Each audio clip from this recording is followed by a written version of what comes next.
From Keene in the Shire, the Liberty Media capital of the world, this is Daryl W. Perry, host of FPP Radio News for Friday, November 27th, 2015. Silver is trading at $13.98 per ounce. Gold is valued at $1,053 per ounce. And according to BitcoinAverage.com, the average price of Bitcoin is $358.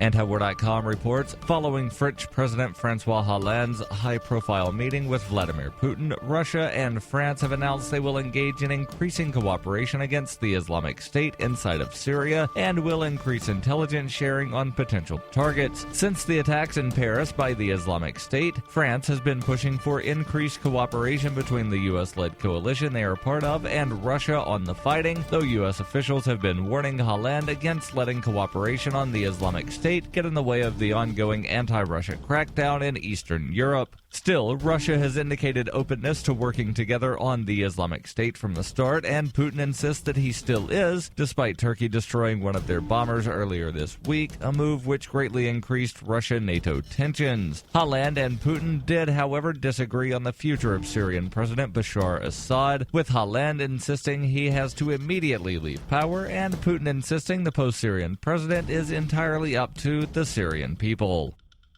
For nearly 40 years, Roberts & Roberts Brokerage has been a trusted source for buying and selling precious metals like gold and silver. They also take Bitcoin for precious metal purchases and have permanently removed the minimum purchase amount for all orders paid in the digital currency. Call Roberts & Roberts today for knowledgeable advice on buying and selling precious metals and a forward-thinking approach to new technologies. 800-874-9760 or visit online at rrbi.co.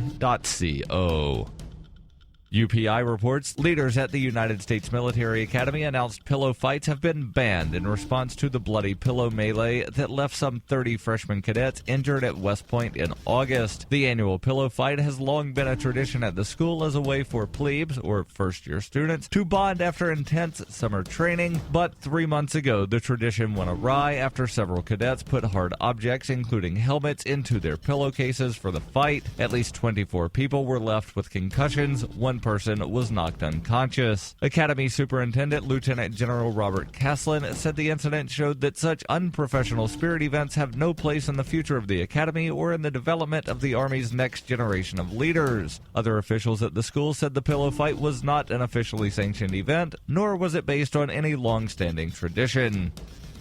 In 2115 New England, there are no borders, no states, and no regulations, yet never has a more peaceful and prosperous place existed. But Mr. Drake's security company has seen better days. Faced with the prospect of waning power, Mr. Drake intends to replace the anarchy of New England with a government. But at what cost? And can anyone stop him? Anarchy in New England by Joe Jarvis is available from Amazon.com and all major bookstores.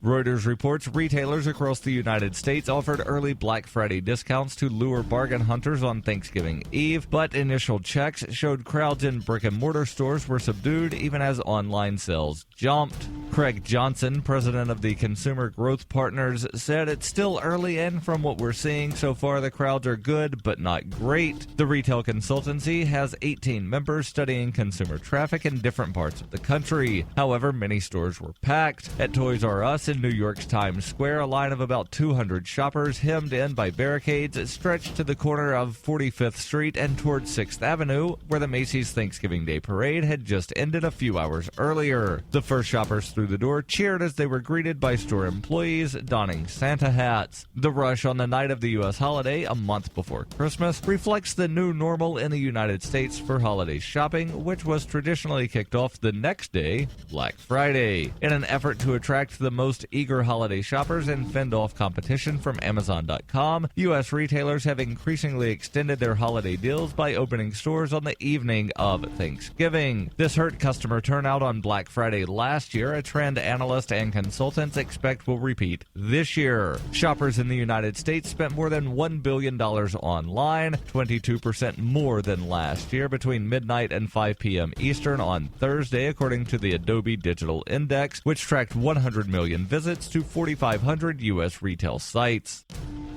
This has been FPP Radio News, online at fppradio.com.